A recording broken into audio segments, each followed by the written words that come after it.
Olá, meus queridos. O tema de hoje é depressão.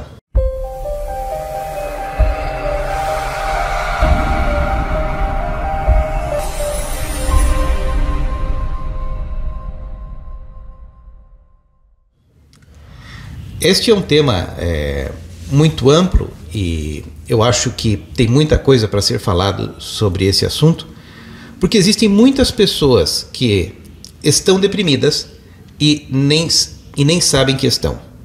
Porque a depressão é um agravamento do desânimo. Desânimo é estar sem ânimos, estar sem alma. Então ela começa a ser entendida dentro de um ponto de vista psicológico, individual. Ela se expande para uma análise comportamental frente ao coletivo e ela tem também as suas raízes espirituais. E nos dias atuais, em função de muitas intempéries energéticas que fazem parte do conceito da vida moderna, do contexto da vida moderna, ela ainda se agrava mais. Uma coisa que nós precisamos ver é que eu sempre faço a seguinte questão: quem está ganhando com isto ou com aquilo? Quem está ganhando com a depressão humana? Obviamente, quem está deprimido vai tentar saldar aquele buraco interior com produtos, com compras. Então, ela vai precisar ir ao shopping, comprar mais lingeries, mais meias, mais calcinhas, mais produtos de beleza, porque ela sempre vai encontrar uma justificativa externa como origem daquele problema que é da sua alma. Os bens são geridos pelo aumento da doença humana, né? Mas no caso você falou sobre essa questão de uma depressão que tem uma causa espiritual. Tem muitas pessoas que talvez percebam que tem alguma coisa estranha por elas estarem deprimidas e vão tentar achar um centro de umbanda, essas coisas, ou até na igreja, ou tentar achar uma solução espiritual. Isso seria porque elas têm a intuição de que a causa é espiritual? Porque elas estão desesperadas. Via de regra, quem tem depressão está em um constante estado de angústia. Essa angústia cumulativa leva a um estado de ansiedade que faz com que ela dê tiros para tudo quanto é lado. E realmente, quando existem brechas na estrutura psicológica do ser humano, muitas energias podem encontrar um caldo de cultura fácil. Então é por esta razão que eu vejo mais pessoas se curando de estados depressivos em terreiros de umbanda, em igrejas de diversos tipos, do que em médicos. Isso é um fato que eu vi ao longo de muito tempo. Porque enquanto que um médico trata de curar a depressão através de meios e técnicas psicológicas, muitos tratam através de fármacos. Há muitos terreiros de umbanda eu já vi dando uma assistência holística e fitoterapêutica muito melhor do que muitos terapeutas que eu já vi, e de graça. Obviamente, aqui que eu não estou dizendo que você tem que ir num centro de umbanda, mas que você precisa conhecer as causas da depressão de uma forma mais ampla, porque ela não é simplesmente um resultado de um desajuste bioquímico no seu cérebro.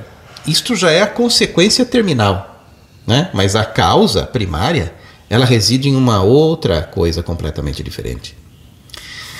Então, dentro dessa sua pergunta, eu vejo assim. Mas no caso, se a causa é espiritual, seria um desencaixe daquela pessoa, do que ela está fazendo na vida, ou tem alguma coisa realmente que tem uma linha a ser seguida e ela não está seguindo essa linha? O que seria exatamente? As tradições espirituais do passado, quando eu falo tradições espirituais, na verdade eu estou querendo dizer as tradições religiosas. Muitas delas, em sua origem, tratavam também de certas ritualísticas e de certos conjuntos de comportamento moral para que o indivíduo evitasse de entrar neste lamaçal. Muito embora estas religiões fossem de natureza exotérica e não contassem o porquê das coisas, pautavam através de regras, de dogmas, de mandamentos, um alinhamento ético que fazia com que as pessoas não caíssem em buracos tão grandes. Entretanto, isto ainda é uma leitura exotérica, porque do ponto de vista esotérico, nós temos possibilidades de discussão muito maiores a respeito disso tudo. Agora, a primeira coisa que eu posso dizer da depressão do ponto de vista psicológico puro, faz de conta que o indivíduo não tem o seu aspecto transpessoal, porque nós precisamos dividir o indivíduo em aspecto intrapessoal, intrapsíquico, que é ele com a sua psique normal, o seu campo mental, o seu campo emocional, e o indivíduo relacionando-se com os aspectos transpessoais. E estes aspectos transpessoais, eles estão relacionados ao ambiente que ele vive, às relações que ele desenvolveu no decurso do seu processo, à cidade onde ele mora, porque tudo isso tem uma egrégora, tem um campo, e ele, quer queira, quer não queira, está imerso dentro daquele campo. O tipo de música que ele ouve, as conversas que ele tem, onde ele coloca a sua consciência. Então, essas interações externas, eles estão relacionados com os aspectos transpessoais. Mas, via de regra, o buraco psicológico maior que gera a depressão é quando você vive um papel, quando o personagem que você vive na vida é muito diferente daquilo que a sua alma está querendo. Aí nós temos o surgimento do buraco essencial. Porque não existindo o buraco essencial, ele não precisa, não consegue ser preenchido por energias, sejam estas quais forem. Então a questão toda, no sentido de autoinvestigação mais profunda, é em que momento, em que parte, em que aspecto da sua vida você é falso.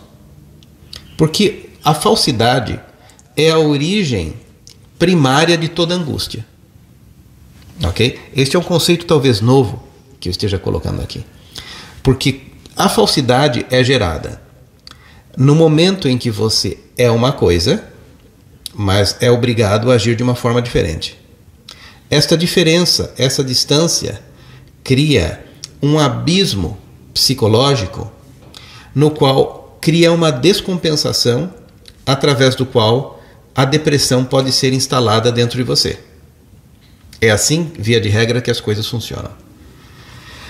Nós vamos ver na biografia de grandes influenciadores do mundo, de grandes personalidades, certas excentricidades ou certas características que faziam com que eles não tivessem se importando com a opinião alheia. Ok. A pessoa que não está se importando com a opinião alheia, ela consegue ser mais legítima, ela consegue ser mais ela. Imagine, por exemplo, eu sempre cito os mesmos personagens, mas são aqueles que eu li bastante da biografia por diversas razões. Vamos ver, por exemplo, um Pablo Picasso. Eu o considero muito porque ele foi um expoente de muita coisa que ele fez. Ele fazia o que dava na cabeça dele. Ele tinha medo de ser criticado? Não. As loucuras que ele desenvolveu, do ponto de vista artístico, e essa palavra loucura deve ser muito bem interpretada, criou um novo modelo de arte, né? O poder da confiança dele nele mesmo era tão grande que um dia, quando a mãe lhe sugeriu a vida religiosa e monástica, ele falou assim: não, mãe, se eu entrar para a vida religiosa eu vou ter que ser o Papa. Olha o nível de autoconfiança que o indivíduo tinha sobre si mesmo, né? Sabia-se que Picasso sempre almoçou nos melhores restaurantes franceses e pagava as suas contas de seus restaurantes, comendo de tudo, inclusive quando ele tinha convidados, ele nunca pagou, ele pegava um guardanapinho e rabiscava alguma coisa, né? Tá o nível da confiança dele. Esta confiança nasce no indivíduo quando ele é do lado de fora exatamente aquilo que ele é do lado de dentro. Isto cria uma natureza psicológica imbatível. Para quem tem esta natureza psicológica imbatível, não existe força nenhuma do universo capaz de encontrar brecha para instalar algum aspecto negativo relacionado com o gerador da depressão, por exemplo. Então a primeira coisa que nós precisamos entender são os fatores psicológicos, porque de nada adianta um indivíduo viver em um templo de magia, no templo de magia do Mago Jetro. Vamos supor que ele se mudou lá para o Egito de 2000 anos atrás, foi lá no meio do deserto. Mais de 2000 anos. Mais de 2000 anos. 2000 anos é Jesus. É Jesus. É, eu tô falando de Moisés, então são 4 mil anos. Jetro. A mulher do Moisés, como é que se chamava mesmo? Esqueci. A mulher de Moisés era filha do Mago Jetro. Então Moisés era aprendiz de Jetro. Esqueci o nome dela. Esqueci, é um nome engraçadinho, esqueci o nome dela. Bom, não adianta nada ser lá no templo de magia. Sephorá? É. Não, é Sephorá? É Sephorá. Acho que é Sephorá. Uhum. Que seja. Se não for Sephorá, vocês comentem aí nos comentários desse vídeo. E não adianta nada você estar lá se você continuar falso. Não adianta nada. Agora, essa falsidade, ela é intencional? O indivíduo decide ser falso? Não tem essa decisão. Agora eu decidi ser falso na vida. Claro que um momento ou outro da vida, você intencionalmente utiliza-se da sua falsidade para interagir razoavelmente melhor com aquele grupo de pessoas. Mas não tem em sã consciência alguém que decida ser falso. Qual a origem da falsidade? A origem da falsidade é a ilusão que você tem de ter se separado de Deus. Isso aqui é um tiro aqui em cima. Em primeira instância, você tem a ilusão da separatividade. Você acha que você se separou de Deus, você se acha incompleto. Logo, você precisa ser preenchido com o outro. Só que para o outro te aceitar, provavelmente você acredita que você precisa fazer coisas a partir do qual o outro vai gostar de você sendo daquela maneira. Nesse momento você cria falsidade. Porque nesse momento você deixa de fazer aquilo que você gostaria para agradar o outro. É isso? Você deixa de fazer aquilo que você gostaria, deixa de viver a sua essência, porque você sente necessidade de ter o amor e a atenção do outro. E se você for exatamente do jeito que você é, provavelmente o outro não vai te aceitar. Então, essa fome de Deus, que na verdade é um problema essencial, é espiritual, transcendental aqui em cima, faz com que você se alimente daquilo que tem à sua disposição. E geralmente o que tem à sua disposição são pessoas e os seus elementos relacionais da vida. Então, como que você vai manipular o outro para que ele lhe dê atenção e para que você seja o foco da atenção do outro? É você estando em um nível de aceitação do outro. Né? Que o outro te aceite. Para o outro te aceitar, você acha que você precisa ser desta ou daquela maneira. Então, essa angústia inicial, primária, vem daquela pessoa que tem a sensação de que se afastou de Deus. Tanto que, por exemplo, aqui metafisicamente falando, esotericamente falando, os sufis são chamados de os loucos de Deus. E muitos outros são chamados... Ramakrishna, por exemplo, que é um grande iluminado, ele era chamado de o louco de Deus, porque ele vivia a vida dele pautado do jeito dele. Né? Então, essa loucura aos olhos da sociedade, muitas vezes significa para o indivíduo a sua união com o ser divino. É por isso que nós sempre falamos aqui, psicologicamente até, de que a síndrome da ovelha negra é você pautar a sua vida de acordo com seus próprios valores. Esta pessoa está menos sujeita à depressão do que qualquer outra pessoa que viva direitinho na humanidade. É só você ver os maiores níveis de suicídio do mundo entre adolescentes. São os japoneses e suíços, né? A vida é muito confortável. Acho que é suecos, né? Os suecos, né? É tudo muito certinho, né? E o que é ser certinho? É você estar dentro de um padrão. Agora, nós precisamos entender uma coisa, que a natureza individual dos seres, como o próprio nome diz, é individual.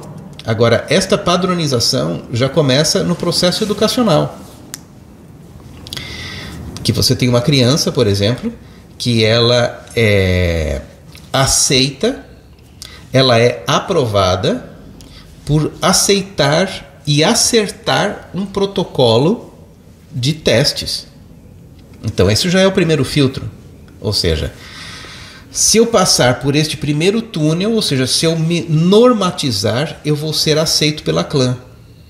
E assim você começa a ser um ser absolutamente normal. Porém, a sua essência pode estar muito afastada disso tudo.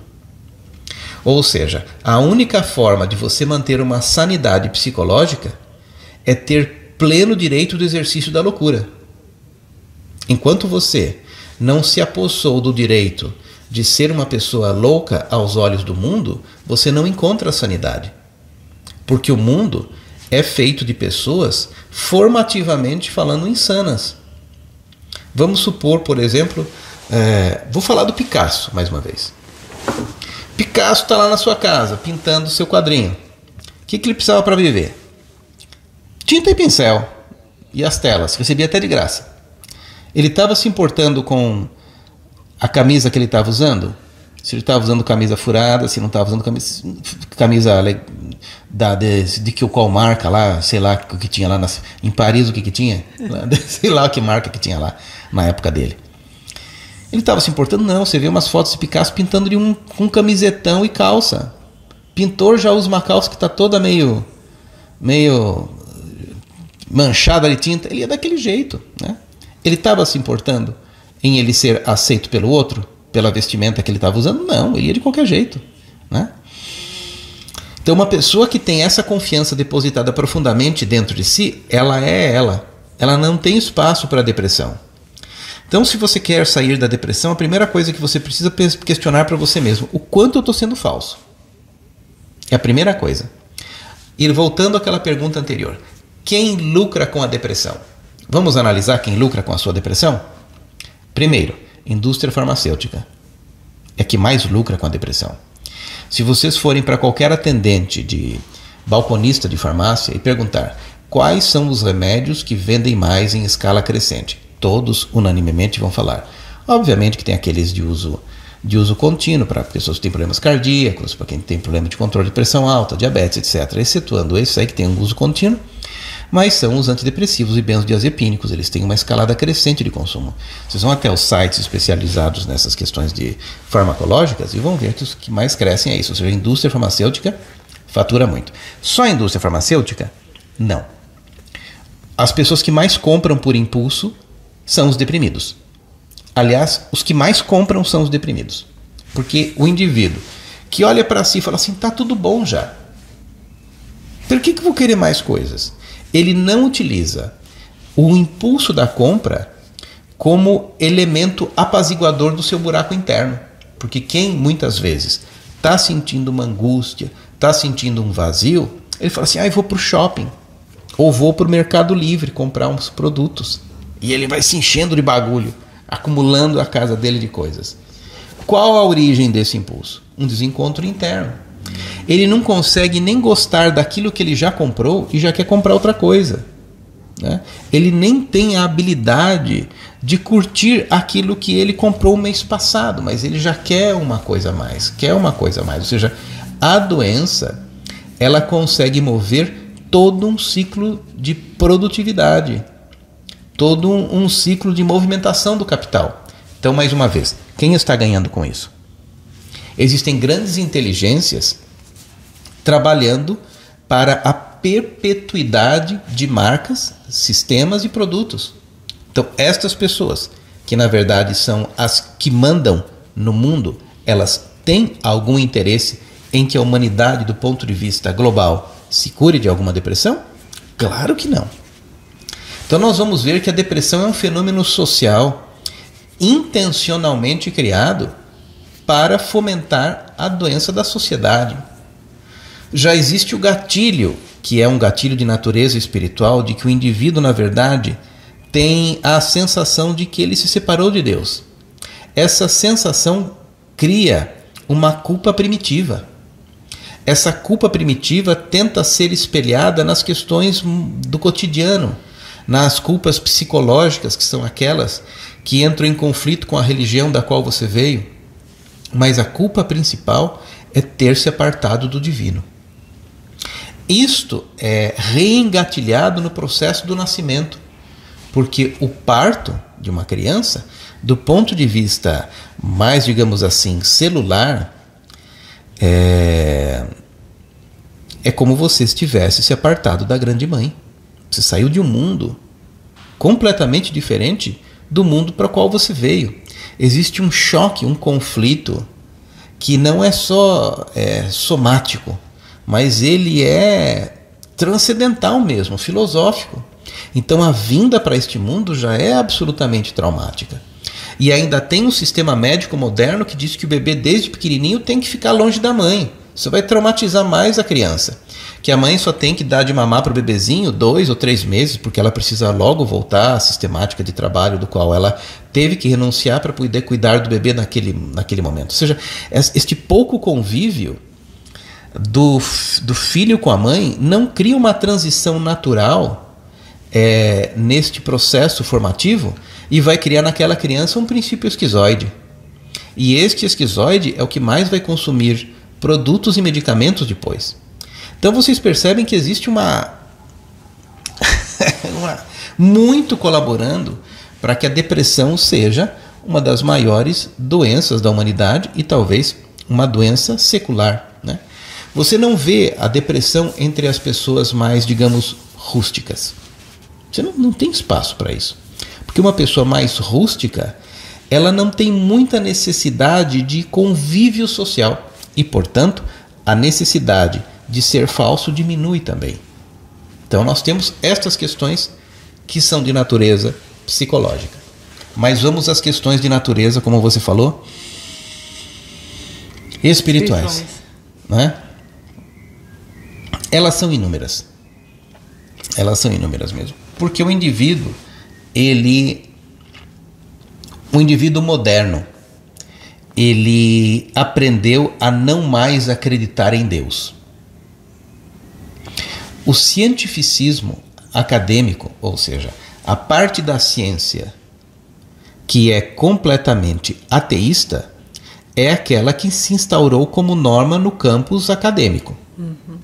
Então, as crianças já aprendem a ser ateus pela própria base estrutural científica. Isto é explícito? Não. Existe gente muito inteligente trabalhando nisso. Isso não vai ser explícito, né?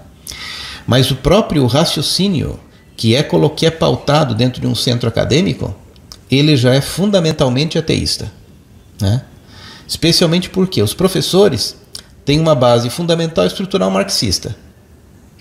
Muitas vezes, o próprio Gramsci diz, muitos serão militantes da nossa causa sem saber que são, né? Então, todo o marxismo é funcionalmente ateísta, né? Ele não vai... ele vai sempre talvez Deus seja encarado como uma linguagem filosófica representativa nos elementos da natureza. Certo. Deus está no mar, Deus está nas praias, Deus está no céu, Deus está nas nuvens. Quem criou a praia? Quem criou os céus? Quem criou as nuvens? Não, isso aí já não vamos filosofar a respeito disso, porque estas questões são de uma natureza teológica, e se você entrar com teologia, com elementos do incognoscível, é varrido por completo todas as teorias marxistas. Certo. Então existe um limite nisso aí. E eu estava falando isso para quê? Por que eu estava falando isso? As questões que geram a depressão do ponto de vista espiritual, que você falou, que é esse apartar-se de Deus. Sim, então... Não acreditar nele. Não acreditar nele. E as crianças, elas são treinadas, elas são programadas a não acreditar numa força superior criadora do fundamento da existência.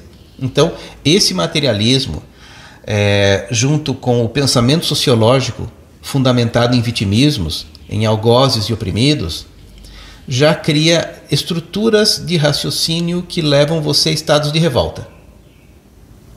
Esses estados de revolta são interessantes para o sistema? São. Porque criam as minorias. E o indivíduo é manipulado a partir do momento em que a sombra de sua pertinência à minoria é tocada de alguma forma. Então, a sociedade toda está manipulando o indivíduo a todo momento, né? E essa sociedade toda quer que você seja um doente e deprimido. Então perceba que nadar contra a correnteza e ser uma ovelha negra não é fácil. Não. A forma maior, mais fácil de você manipular alguém é cortar as suas raízes. E é por isso que nas estruturas acadêmicas existe uma tendência ao fomento de uma ideia de que a família não serve para nada. Certo. Alguém sem estrutura familiar atávica é muito mais facilmente manipulável.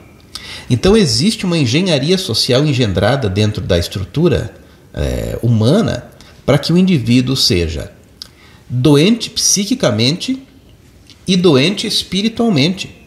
Então o que nós precisamos entender é o seguinte: nós somos sobreviventes de uma guerra espiritual. Uhum. Nós estamos sobrevivendo a uma guerra espiritual o tempo todo. Ou seja, por que a depressão existe? Quem não está deprimido é um grande vitorioso, porque não sucumbiu às diversas pressões que existem. Aí a primeira questão que você falou sobre as pressões espirituais. Existem energias negativas e positivas? Existe de tudo, né? Existem forças negativas atuando sobre as consciências individuais? Existem. Aquilo que no Alcorão é chamado de Jinn. Existem inteligências. Nos Vedas é chamado de Rakshasas. Existem entidades, forças. Não são sobre-humanas, porque não estão acima da consciência humana, mas fazem parte de um mundo paralelo, que vão usar as brechas psicológicas para criar atrapalhos no mundo humano. Eles querem criar atrapalhos intencionalmente? Alguns sim, porque têm inveja dos humanos. Certo. Alguns têm inveja dos humanos.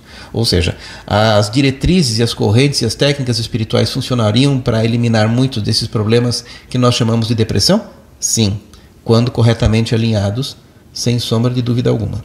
Então perceba que este é um tema tão amplo que nós poderíamos ficar falando dele de diversos ângulos, sobre diversas facetas, e deveria ser um ponto primário do conhecimento humano, visto que o resultante deste conhecimento é aquilo que nós chamamos de felicidade. E nada na nossa experiência prática é mais importante do que a felicidade. A felicidade é um conjunto de uma saúde física, de uma saúde psicológica e de uma saúde social. Só que para que você possa ter essa saúde em todos os níveis, você precisa ter claro dentro de você um conjunto de hierarquia de valores.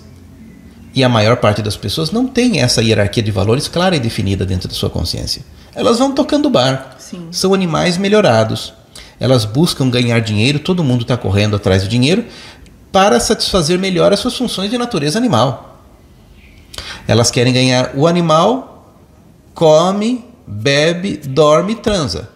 O animal melhorado come, bebe, dorme e transa e quer ganhar dinheiro para comer melhor, beber melhor, transar melhor e sei lá, o outro elemento. Então, ou seja, a consciência ainda é primitiva.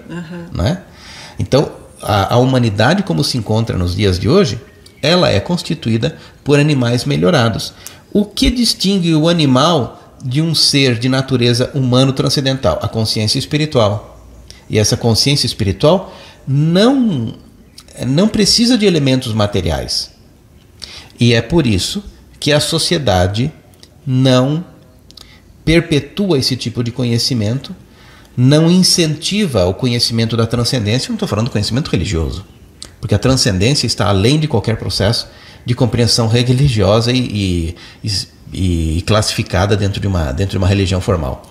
Mas a sociedade não está fazendo nada para o desenvolvimento da consciência humana. Ou seja, nós somos seres sobreviventes de uma maquinação que tem por objetivo tornar você um gerador de recursos para o sistema. Então, tu está de parabéns, pois és um sobrevivente. Você tem comentários? Escreva aí embaixo. Tem dúvidas? Escreva embaixo. Se você não está inscrito no nosso canal, se inscreva aí. E até o futuro breve.